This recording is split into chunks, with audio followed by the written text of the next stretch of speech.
श्री साईं सतचरित्र अध्याय 50। 1 काका साहेब दीक्षित, 2 श्री टेम्बे स्वामी, 3 बालाराम धुरंधर की कथाएं। मूल सच्चरित्र के अध्याय 39 और 40 को हमने एक साथ सम्मिलित कर लिखा है, क्योंकि इन दोनों अध्यायों का विषय प्रायः एक सा ही है। अब सच्चरित्र का अध्याय 51 यहाँ 50वें अध्याय के रूप में लिखा जा रहा है। इस अध्याय में काका साहेब दीक्षित, श्री टेम्बे स्वामी और बालाराम धुरंधर की कथाएं हैं। प्रस्तावना। उन श्री साईं महाराज की जय हो, जो भक्तों के जीवन आधार एवं सद्गुरु हैं। वे गीता धर्म का उपदेश देकर हमें शक्ति प्रदान कर रहे हैं। हे साईं, कृपा दृष्टि से देखकर हमें आशीष दो। जैसे मलयगिरी में होने वाला चंदन वृक्ष समस्त तापों का हरण कर लेता है, अथवा जिस प्रकार बादल जल वृष्टि कर लोगों को शीतलता और आनंद पहुंचाते हैं, या जैसे वसंत में खिले फूल ईश्वर पूजन के काम आते हैं, इसी प्रकार श्री साईं बाबा की कथाएं पाठकों तथा श्रोताओं को धैर्य एवं सांत्वना देती है। जो कथा कहते या श्रवण करते हैं, वे दोनों ही धन्य हैं, क्योंकि उनके कहने से मुख तथा श्रवण से कान पवित्र हो जाते हैं।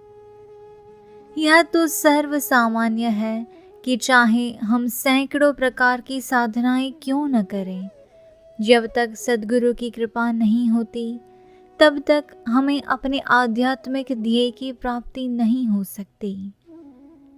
इस विषय में यह निम्नलिखित कथा सुनिए। काका साहेब दीक्षित। श्री हरि सीताराम उपनाम काका साहेब दीक्षित सन 1864 में वडनगर के नागर ब्राह्मण कुल में खंडवा में पैदा हुए थे। उनकी प्राथमिक शिक्षा खंडवा और हिंगण घाट में हुई। माध्यमिक शिक्षा नागपुर में उच्च श्रेणी में प्राप्त करने के बाद उन्होंने पहले विल्सन तथा बाद में एल्फिंस्टन कॉलेज में अध्ययन किया।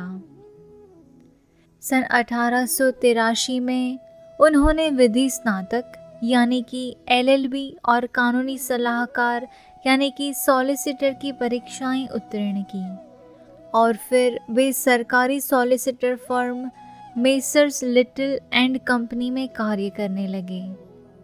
इसके पश्चात उन्होंने अपनी एक सॉलिसिटर फर्म शुरू कर दी।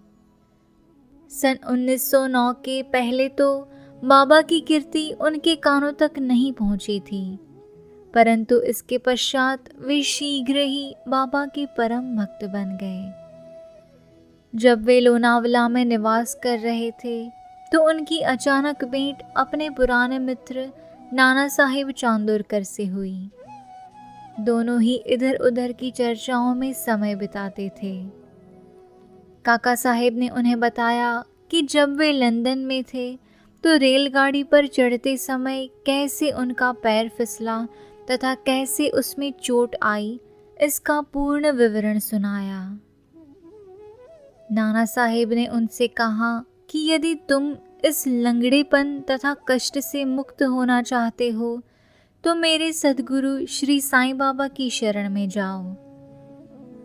उन्होंने बाबा का पूरा पता बताकर उनके कथन को दोहराया कि मैं अपने भक्त को 7 समुद्रों के पार से भी उसी प्रकार खींच लूँगा जिस प्रकार की एक चिड़िया को जिसका पैर रस्सी से बंधा हो खींचकर अपने पास लाया जाता है। उन्होंने यह भी स्पष्ट कर दिया कि यदि तुम बाबा के निजी जन न हो तो तुम्हें उनके प्रति आकर्षण भी न होगा और न ही उनके दर्शन प्राप्त होंगे। काका साहेब को ये बातें सुनकर बड़ी प्रसन्नता हुई और उन्होंने कहा वे शिरडी जाकर बाबा से प्रार्थना करेंगे कि शारीरिक लंगड़ेपन के बदले उनके चंचल मन को अपंग बनाकर परमानंद की प्राप्ति करा दें। कुछ दिनों के पश्चात ही बम्बई विधानसभा यानी कि लेजिस्लेटिव असेंबली के चुनाव में मत प्राप्त करने के संबंध में काका साहेब दीक्षित अहमदनगर गए और सरदार काका साहेब मिरेकर के यहाँ ठहरे। श्री बाला साहेब मिरेकर, जो कि कोपर गांव के मामलतदार तथा काका साहेब मिरेकर के सुपुत्र थे, वे भी इसी समय अश्व प्रदर्शन देखने के हेतु अहमदनगर पधारे थे। चुनाव का कार्य समाप्त होने के पश्चात काका साहेब दीक्षित शिरडी जाना चाहते थे। यहाँ पिता और पुत्र दोनों ही घर में विचार कर रहे थे कि काका साहेब के साथ भेजने के लिए कौन सा व्यक्ति उपयुक्त होगा, और दूसरी ओर बाबा अलग ही ढंग से उन्हें अपने पास बुलाने का प्रबंध कर रहे थे। श्यामा के पास एक तार आया कि उनकी सास की हालत अधिक शोचनीय है और उन्हें देखने वे शीघ्र अहमदनगर को आए। बाबा से अनुमति प्राप्त कर श्यामा ने वहां जाकर अपनी सास को देखा, जिनकी स्थिति में अब पर्याप्त सुधार हो चुका था। प्रदर्शन को जाते समय नाना साहेब पानसे तथा अप्पा साहेब गदरे की दृष्टि अचानक श्यामा पर पड़ी। उन्होंने श्यामा से मिरेकर के घर जाकर काका साहेब दीक्षित से भेंट करने तथा उन्हें अपने साथ शिरडी ले जाने को कहा। उन्होंने श्यामा के आगमन की सूचना काका साहेब दीक्षित और मिरेकर को भी दे दी। संध्या समय श्यामा मिरेकर के घर आए। मिरेकर ने श्यामा से कहा कि काका साहेब दीक्षित उनके साथ रात 10 बजे वाली गाड़ी से कोपर गांव को रवाना हो जाए। इस निश्चय के बाद ही एक विचित्र घटना घटी। बाला साहेब मिरेकर ने बाबा के बड़े चित्र पर से पर्दा हटाकर काका साहेब दीक्षित को उनके दर्शन कराए, तो उन्हें यह देखकर आश्चर्य हुआ कि जिनके दर्शनार्थ मैं शिरडी जाने वाला हूँ, वे ही इस चित्र रूप में मेरे स्वागत हेतु यहाँ विराजमान हैं। तब अत्यंत द्रवित होकर वे बाबा की वंदना करने लगे। यह चित्र मेघा का था और कांच लगाने के लिए मिरेकर के पास आया था। दूसरा कांच लगवाकर उसे काका साहेब दीक्षित तथा श्यामा के हाथ वापस शिरडी भेजने का प्रबंध किया गया। 10 बजे से पहले ही स्टेशन पर पहुंचकर उन्होंने द्वितीय श्रेणी का टिकट ले लिया। जब गाड़ी स्टेशन पर आई तो द्वितीय श्रेणी का डिब्बा खचाखच भरा हुआ था। उसमें बैठने को तिल मात्र भी स्थान न था। भाग्यवश गार्ड साहेब काका साहेब दीक्षित की पहचान के निकल आए और उन्होंने इन दोनों को प्रथम श्रेणी के डिब्बे में बैठा दिया। इस प्रकार सुविधापूर्वक यात्रा करते हुए वे कोपरगांव स्टेशन पर उतरे। स्टेशन पर ही शिरडी को जाने वाले नाना साहेब चांदोरकर को देखकर उनके हर्ष का पारावार न रहा। शिरडी पहुंचकर उन्होंने मस्जिद में जाकर बाबा के दर्शन किए। तब बाबा कहने लगे कि मैं बड़ी देर से तुम्हारी प्रतीक्षा कर रहा था। श्यामा को मैंने ही तुम्हें लाने के लिए भेज दिया था। इसके पश्चात काका साहेब ने अनेक वर्ष बाबा की सानिध्य में व्यतीत किए। उन्होंने शिरडी में एक वाड़ा दीक्षित वाड़ा बनवाया, जो उनका प्रायः स्थायी घर हो गया। उन्हें बाबा से जो अनुभव प्राप्त हुए वे सब स्थानाभाव के कारण यहाँ नहीं दिए जा रहे हैं। पाठकों से प्रार्थना है कि वे श्री साईं लीला पत्रिका के काका साहेब दीक्षित विशेषांक भाग 12 के अंक 6 से लेके 9 तक देखें। उनके केवल 1-2 अनुभव लिखकर हम यह कथा समाप्त करेंगे। बाबा ने उन्हें आश्वासन दिया था कि अंत समय आने पर बाबा उन्हें विमान में ले जाएंगे, जो सत्य निकला। तारीख 5 जुलाई सन 1923 को वे हेमाडपंत के साथ रेल से यात्रा कर रहे थे। दोनों के बीच में साईं बाबा के विषय में बातें हो रही थी। वे श्री साईं बाबा के ध्यान में अधिक तल्लीन हो गए। तभी अचानक उनकी गर्दन हेमाडपंत के कंधे से जा लगी और उन्होंने बिना किसी कष्ट तथा घबराहट के अपनी अंतिम श्वास छोड़ दी। श्री टेम्बे स्वामी। अब हम द्वितीय कथा पर आते हैं, जिससे स्पष्ट होता है कि संत परस्पर एक दूसरे को किस प्रकार भ्रातृवत प्रेम किया करते हैं।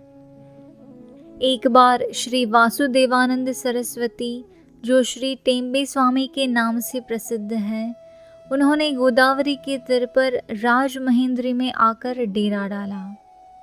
वे भगवान दत्तात्रेय के कर्मकांडी, ज्ञानी तथा योगी भक्त थे। नांदेड़ यानी कि निज़ाम स्टेट के एक वकील अपने मित्रों के साथ उनसे भेंट करने आए और वार्तालाप करते करते श्री साईं बाबा की चर्चा भी निकल पड़ी। बाबा का नाम सुनकर स्वामी जी ने उन्हें करबद्ध प्रणाम किया और पुंडलिक राव यानी कि वकील को एक श्रीफल देकर उन्होंने कहा कि तुम जाकर मेरे भ्राता श्री साईं को प्रणाम कर कहना कि मुझे न बिसरें तथा सदैव मुझ पर कृपा दृष्टि रखें। उन्होंने यह भी बतलाया कि सामान्यतः एक स्वामी दूसरे को प्रणाम नहीं करता, परंतु यहाँ विशेष रूप से ऐसा किया गया है। श्री पुंडलिक राव ने श्रीफल लेकर कहा कि मैं इसे बाबा को दे दूंगा तथा आपका संदेश भी कह दूंगा। 1 मास के पश्चात ही पुंडलिक राव अन्य मित्रों सहित श्रीफल लेकर शिरडी को रवाना हो गए। जब वे मनमाड़ पहुंचे तो प्यास लगने के कारण एक नाले पर पानी पीने लगे। खाली पेट पानी न पीना चाहिए, यह सोचकर उन्होंने कुछ चिवड़ा खाने को निकाला, जो खाने में कुछ अधिक तीखा सा प्रतीत हुआ। उसका तीखापन कम करने के लिए किसी ने नारियल फोड़कर उसमें खोपरा मिला दिया और इस तरह उन लोगों ने चिवड़ा स्वादिष्ट बनाकर खाया। अभाग्यवश जो नारियल उनके हाथ से फूटा वह वही था जो स्वामी जी ने पुंडलिक राव को भेंट में देने को दिया था। शिरडी के समीप पहुंचने पर उन्हें नारियल की स्मृति हुई। उन्हें यह जानकर बड़ा दुख हुआ कि भेंट स्वरूप दिए जाने वाला नारियल ही फोड़ दिया गया है। डरते डरते और कांपते हुए वे शिरडी पहुंचे और वहां जाकर उन्होंने बाबा के दर्शन किए। बाबा को तो यहाँ नारियल के संबंध में स्वामी से बेतार का तार प्राप्त हो चुका था, इसलिए उन्होंने पहले ही पुंडलिक राव से प्रश्न किया कि मेरे भाई की भेजी हुई वस्तु लाओ। उन्होंने बाबा के चरण पकड़कर अपना अपराध स्वीकार करते हुए अपनी चूक के लिए उनसे क्षमा याचना की। वे उसके बदले में दूसरा नारियल देने को तैयार थे, परंतु बाबा ने यह कहते हुए उसे अस्वीकार कर दिया कि उस नारियल का मूल्य इस नारियल से कई गुना अधिक था और उसकी पूर्ति इस साधारण नारियल से नहीं हो सकती। फिर वे बोले कि अब तुम कुछ चिंता न करो, मेरी ही इच्छा से वह नारियल तुम्हें दिया गया तथा मार्ग में फोड़ा गया है। तुम स्वयं में कर्तापन की भावना क्यों लाते हो? कोई भी श्रेष्ठ या कनिष्ठ कर्म करते समय अपने को कर्ता न जानकर अभिमान तथा अहंकार से परे होकर ही कार्य करो, तभी तुम्हारी शीघ्रता से प्रगति होगी। कितना सुंदर था उनका यह आध्यात्मिक उपदेश। श्री बालाराम धुरंधर। सांता क्रूज बम्बई के श्री बालाराम धुरंधर प्रभु जाति के एक सज्जन थे। वे बम्बई के उच्च न्यायालय में एडवोकेट थे तथा किसी समय शासकीय विधि विद्यालय यानी कि government of law school Bombay के प्राचार्य भी थे। उनका संपूर्ण कुटुंब सात्विक तथा धार्मिक था। श्री बालाराम ने अपनी जाति की योग्य सेवा की और इस संबंध में एक पुस्तक भी प्रकाशित कराई। इसके पश्चात उनका ध्यान आध्यात्मिक और धार्मिक विषयों पर गया। उन्होंने ध्यानपूर्वक गीता, उसकी टीका ज्ञानेश्वरी तथा अन्य दार्शनिक ग्रंथों का अध्ययन किया। वे पंढरपुर के भगवान विठोबा के परम भक्त थे। सन 1912 में उन्हें श्री साईं बाबा के दर्शनों का लाभ हुआ। 6 मास पूर्व उनके भाई बाबुल जी और वामन राव ने शिरडी आकर बाबा के दर्शन किए थे और उन्होंने घर लौटकर अपने मधुर अनुभव भी श्री बालाराम व परिवार के अन्य लोगों को सुनाए। तब सब लोगों ने शिरडी जाकर बाबा के दर्शन करने का निश्चय किया। यहाँ शिरडी में उनके पहुँचने के पूर्व ही बाबा ने स्पष्ट शब्दों में कह दिया कि आज मेरे बहुत से दरबारी गण आ रहे हैं। अन्य लोगों द्वारा बाबा के उपरोक्त वचन सुनकर धुरंधर परिवार को महान आश्चर्य हुआ। उन्होंने अपनी यात्रा के संबंध में किसी को भी इसकी पहले से सूचना न दी थी। सभी ने आकर बाबा को प्रणाम किया और बैठकर वार्तालाप करने लगे। बाबा ने अन्य लोगों को बतलाया कि ये मेरे दरबारी गण हैं, जिनके संबंध में मैंने तुमसे पहले कहा था। फिर धुरंधर भ्राताओं से बोले कि मेरा और तुम्हारा परिचय 60 जन्म पुराना है। सभी नम्र और सभ्य थे, इसलिए वे सब हाथ जोड़े हुए बैठे बैठे बाबा की ओर निहारते रहे। उनमें सब प्रकार के सात्विक भाव जैसे अश्रुपात, रोमांच तथा कंठावरोध आदि जागृत होने लगे और सबको बड़ी प्रसन्नता हुई।